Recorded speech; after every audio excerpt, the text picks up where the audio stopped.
Welcome Strava users and KOM chasers. I got a special treat for you today. This is not going to be a segment special, it's going to be an actual ride that I did in Copenhagen, Denmark. So I thought this might be interesting for everybody to watch, just in case you wanted to explore the biking capital of the world. I'll be explaining that claim a little bit as we get going into this video. But first off, I wanted to point out how it's freezing cold outside. Alright, it's in the 30-degree range, but there's wind, there's clouds, there's rain. It rained all night. You could see the moisture on the ground. And just in this scene right here, you could see multiple people on bikes. Okay, the entire city is biking everywhere they go. There's more bikes on the road than there are cars. And another thing to point out is that it's not cyclists riding bikes, it's everybody. It's men, women, children. Sometimes you see a family with a big cart in the front of their bike and they've got kids in the little cart. And so people are using bikes to get everywhere that they go. And so you'll notice here that there are bike lanes everywhere as well. So there's the normal street, there's the bike lane, which is about 2 inches higher than the rest of the street. And then next to the bike lane, there's the walking sidewalks. And I consider myself a pretty experienced cyclist, so I know how to get around and through traffic pretty easily in America, the United States, in California at least. I feel like even with our busy roads here in California, I can get through traffic pretty well on a bicycle. But here, I studied the rules of the road for bikes, and I felt like I had a pretty good handle on it, and like it was all going to work out. But the previous day to this ride, I got in big trouble. I was trying to make a left-hand turn in the left turn lane, like as if I was a car, the way that I do here in the USA, and I got pulled over by a cop, and they had to explain to me the rules of traffic, and bikes stay in the bike lanes. And so if I'm going straight and I need to make a left-hand turn, then I stay in the bike lane and wait until the bike lane turns left. So that was very confusing and embarrassing. I had my family with me, and I was embarrassed for them as well because they got talked to by the cops, and it was just a disaster. Now I'm going to pull up the bike that I'm riding. Okay, this is a city bike, and these were all over town, and these were up for rent. You just have to download the app. They come in both e-bike as well as just standard non-powered bike, and so I'm riding the non-powered version, and I'll have to tell you, it's a beast. It's a heavy, bulky bike, and so I'm not going for any time speed records here, but I just thought I'd cruise around town, cruise around the city. I actually made a 15-mile route so that I could see the area and give you guys a good scope of what the city looks like. And this area is actually a very pretty looking park, and although bikes can go pretty much everywhere in the city, I don't think bikes are supposed to be inside this park. I didn't see any other people on bikes here, and there's a whole lot of walkers, so I stayed on the outside.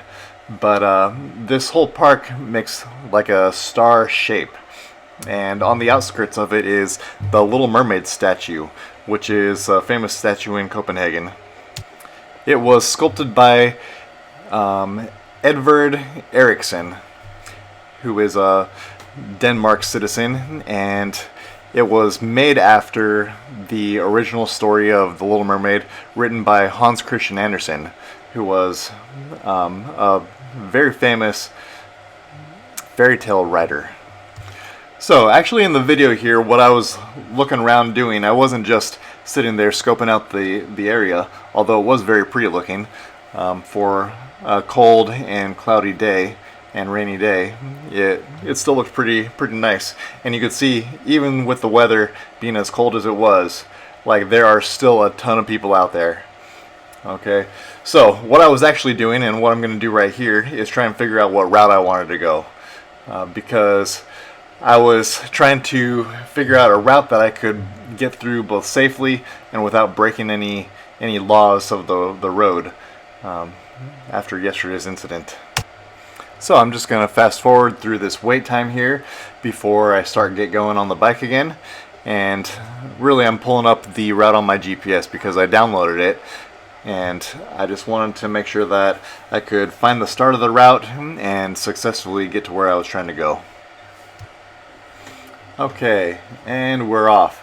So I think I know where I'm going now, and I'm going to point out some mistakes that I make along the way. And so I'm successfully on the bike trail, or on the bike path, and I'm just going to take this up over this bridge, and you can see a nice landscape there of really pretty looking buildings and houses. And so this bridge is going up over the highway, and the whole city is so bike friendly. With how many people were biking, I was surprised that I wasn't just falling into line and figuring it out. It took a little riding to get used to it. So there you see the walkers on the left hand side, while the bike lanes, both directions, are on my side of the little bridge here. You got runners. The whole town is so active. There are people everywhere. And we're entering this pretty little area here. Now's where I am not sure what to do. Okay, so I don't see any clear way across the street, so I'm waiting for some bikers to go by so that I can make a right-hand turn, even though I need to go left. And so once I do that, I realize that the bike lane goes both directions right where I'm at. So I flip a U-ey because there's nobody behind me, and here I get going. And we will speed through some of this, but I do want to point out that there are tons of bikes everywhere that you look, not being ridden. Okay, you're going to see up here on the left hand side bikes parked, and most of these bikes are not locked. Just everybody, whenever they ride a bike, they just leave it there on the street. Okay, so bike after bike on the left hand side of the road. And then up here just a little bit, you're going to see a whole nother pile of bikes on the right hand side of the road. See right here. Okay, I don't know where the people are that are riding these bikes. These bikes are just everywhere. So there we go again, bikes across the street. So I'm actually stopping here to process my thoughts a little bit because I need to make a left-hand turn. But this bike lane looks like it's a right turn only. So I'm a little bit nervous about making any type of left-hand turn. So I'm actually going to go out of my way, the path that I don't want to go. I'm going to turn right here. So I'm going to speed this up just a little bit. That guy's not really running as fast as he looks, and these walkers are not quite that fast, but I decided to make the right hand turn. So here we go, and look, more bikes. They're just everywhere. Okay, and now look, this is where I'm feeling a little bit more comfortable. I get behind a few other bikers, so I'm like, okay, I'll just see what they do. I'll do what they do, I'll go where they go, and it'll all be good. I'll figure this out. And so they're all riding similar bikes to the bike that I have, and I think they're probably a little bit lighter, a little bit smoother. They're not ridden by everybody in the public. Okay, so probably a little bit better bikes than I have, but still, they're street-ish tires that I've got on my bike.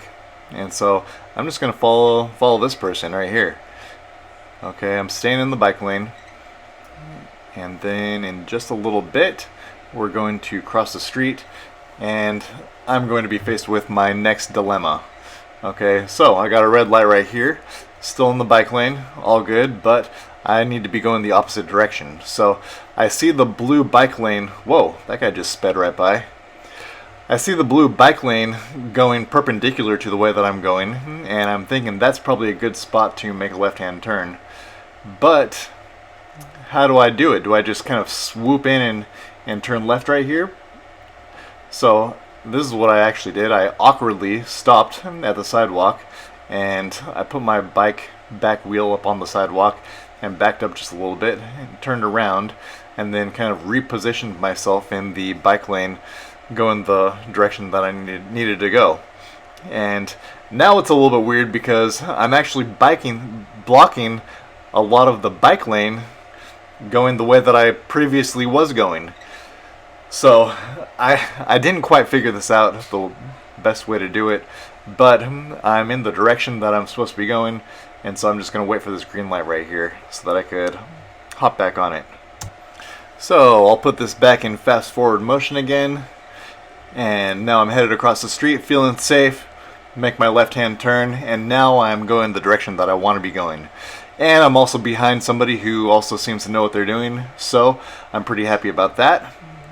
And look at this, all kinds of people just riding around everywhere you look.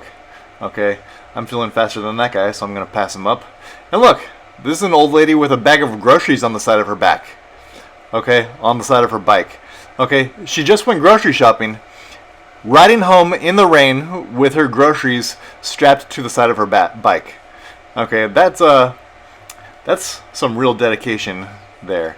Okay, and this guy flies by me, and I'm like, no, I don't think that's gonna work out. So I jump on the pedals and I pass up the grocery lady, and I'm trying to catch this guy, and I'm definitely gonna catch him because I'm doing this for exercise, and he's probably just going to his friend's house or something, or maybe even work. I don't know, but he's just cruising along, and then I saw some red lights there, but I think there was more to it. And this guy went, and he knows what he's doing, it seems like, so I just followed him. And sometimes I didn't fully understand the light situation because there were lights for turning and lights for straights. And then there was also a little bike light. And so sometimes you see a red light, but the bike light will be green. So I think that means that it's okay for bikes to go at that point. So that's some of the reasons why you might see me running a red or a yellow light. Now we're behind this family. Okay, it looks like a mom, a dad, and a kid. And then there's the guy who passed me up, and he's not having any of this. He wants to get going, so he's going to pass them here in just a second. And I'm going to try and follow him because I feel like he's going at a pretty good speed. So I trust his judgment, and I want to stick with him. Also here I want to point out the look and the feel of the town. Okay, it's very old school looking, very downtown looking, historic-ish looking, and I feel like it was really fun just to cruise around and look at the different buildings and the different sites that were around me. And also, this is the week after Christmas, okay, and it's a busy area. There are people everywhere. And I've already pointed this out, but there are more people on the roads than there are cars. The traffic was never really bad at all. The foot traffic and the bike traffic was way busier than the car traffic ever was. And I'm right in the middle of downtown. And you can see here that this guy's getting away from me a little bit, but I'm just trying to, go my pace and be aware of my surroundings, make sure I don't break any rules. And he ran that yellow light, and I decided to stay back and, not push the envelope a little bit. I wanted to make sure that I was okay as far as the rules of the road go. And so I stopped, and you can see another cyclist pulled up right there next to me to make the right-hand turn. And I'm just going to cruise along here. And puddles everywhere. After the big rains, I can't believe there's still so many people out biking. I don't think that you see that here, not at least in SoCal. I think we pretty much try and stay away from the rain at all cost. Alright, so look here.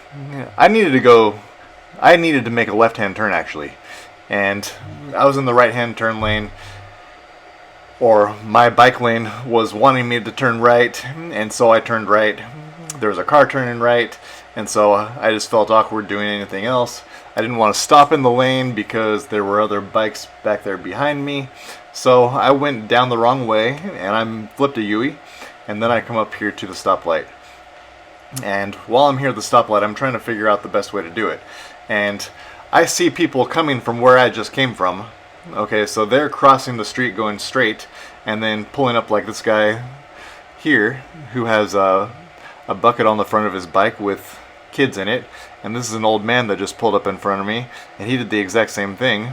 So they just kind of swing out to the corner, and they position themselves to make that left-hand turn. And so I think that's what I'm going to try here in the future, because that's what I observed them doing, rather than doing the awkward things that I was doing, making a wrong turn, flipping a U-ey, and then returning to where I wanted to be.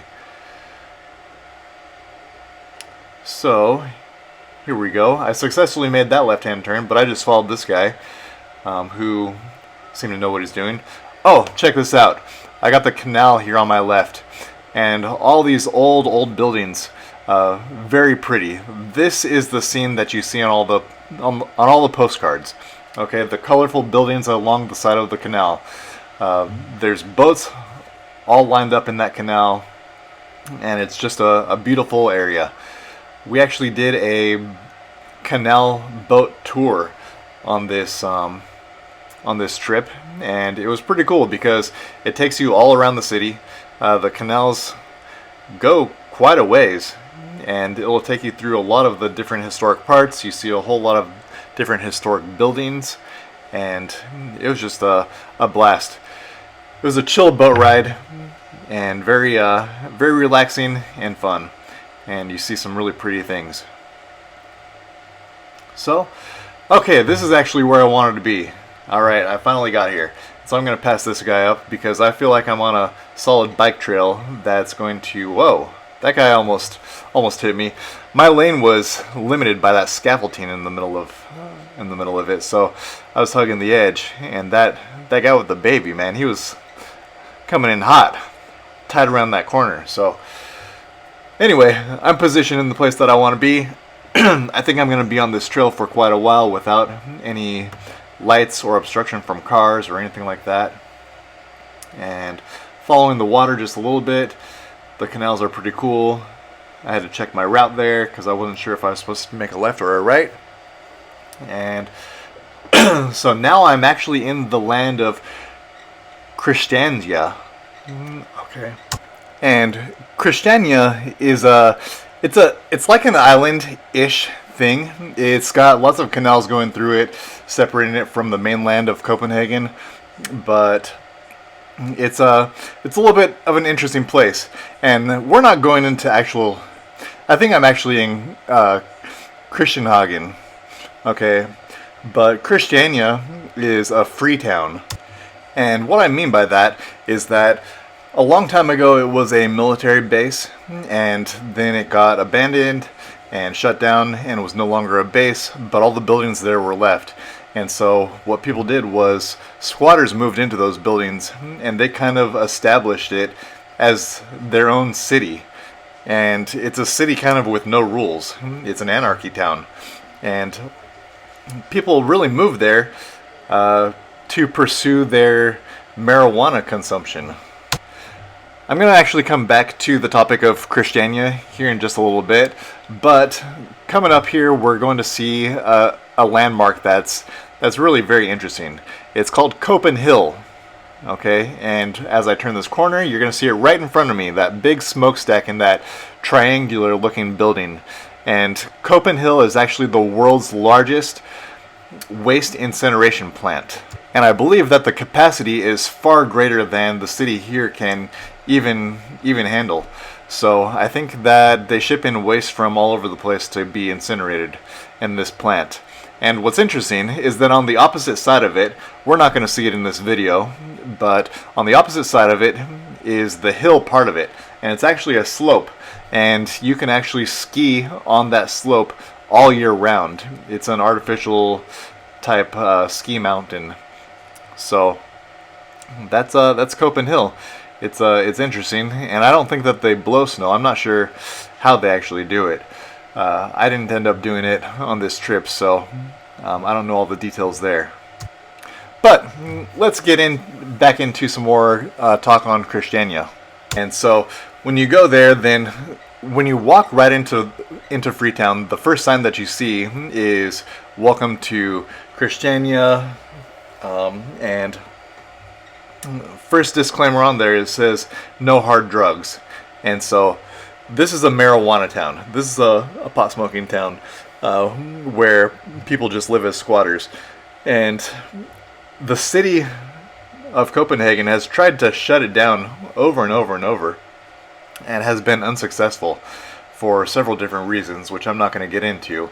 But it's just very interesting that this place exists and that they live freely without any rules, other than this rule that they have of no hard drugs, which they made themselves.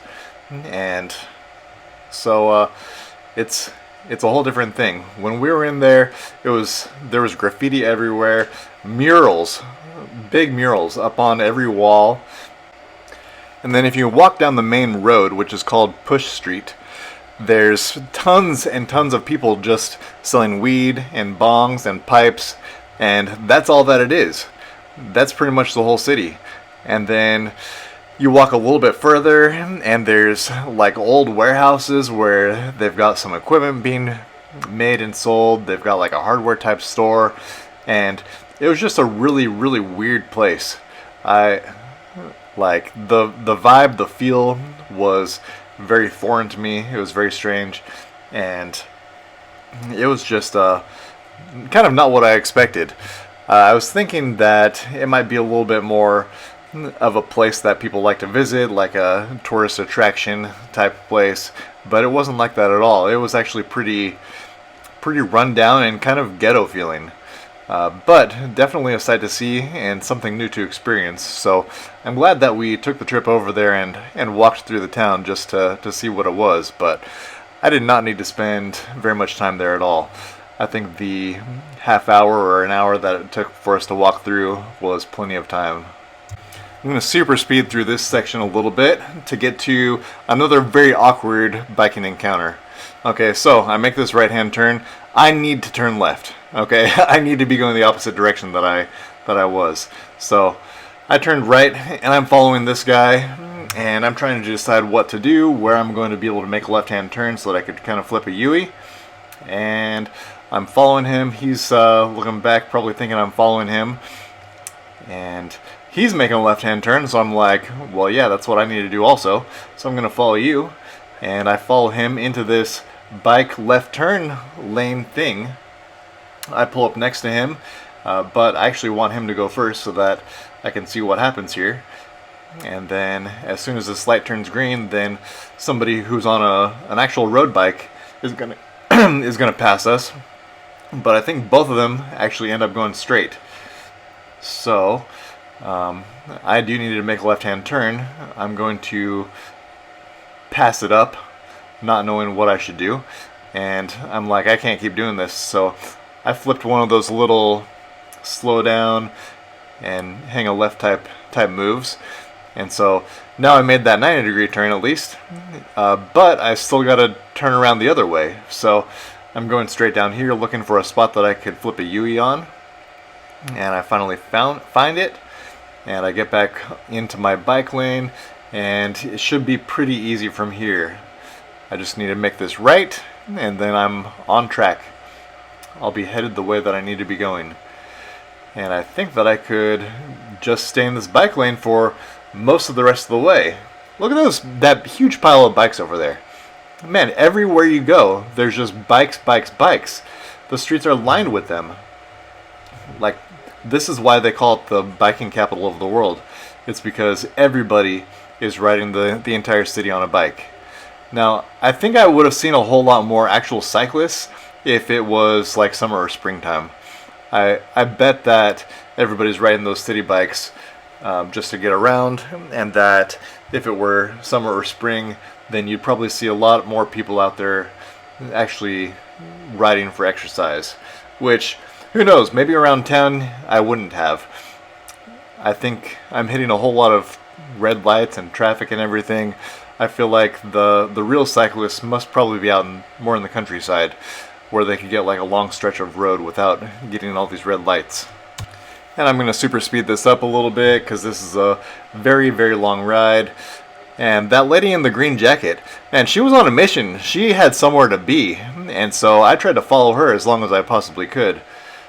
when I was riding behind her, I was actually feeling a lot more confident about the rules of the road, because man, we were hauling butt. She was going pretty darn fast in her jacket and her work clothes probably, and so man, I was just cruising along trying to keep up with the pace that she was holding. I actually enjoyed kind of riding with a whole bunch of different people along this route. I saw lots of different cyclists, or lots of different people on bikes, all going different places. They all looked different. They were different sizes, shapes, ages, male, female, everything. So to have a whole ride that I was riding with so many different types of people was very interesting. So I make a right-hand turn right there, and I'm cruising along. I think I'm actually going to chop out a bunch of this next part of the video, because I'm kind of in the countryside here. There's not a whole lot to see, and I'm just going to fast forward it. Okay, now I've got it sped up still, but only on 2 times, so I'm going a little bit faster in this video than I actually was. But I wanted to bring the video back together at this point because I'm going through a whole lot of roundabouts. And the roundabouts were easy to handle because the bike lanes go every direction. So it was way easier to make a left-hand turn if I needed to in that roundabout than it would have been just on the normal streets. And you can see that I'm still on the outskirts of town, so not a whole lot of red lights, not a whole lot of traffic. You can see some runners. It's still kind of countryside-ish over here, so this was actually a very good place to be riding your bike because you didn't have to be stopping all the time. I had good long stretches of open road, so if I was a cyclist, this is where I would be training probably. Now I'm going to be wrapping up this video here right now in just a few minutes. I actually run out of battery on the GoPro before I get back into town, which is a shame because I went through a lot of different historical buildings once I get back into town, so that would have been very cool for you guys to see. One thing that I do have to tell you about Denmark is that it's a very safe, clean environment. Everybody seems to have a healthy lifestyle and seems to be very happy. I believe Denmark is rated actually one of the happiest countries in the world, and you could definitely tell. So coming from Southern California, I mean, I'm used to road rage every single day, and when you come to Denmark, you don't have that feel at all. They have a word to describe like this good feeling. It's called hygge, and it's meant to be the warmth that you feel like spending time with family and friends, but you really do get that warm feeling when you're in this city, and I loved it. I would love to come back. I think it would be a fantastic place to live and actually to raise a family. So if you ever get the chance, come on out to Copenhagen, Denmark, and you will love it, I promise you that.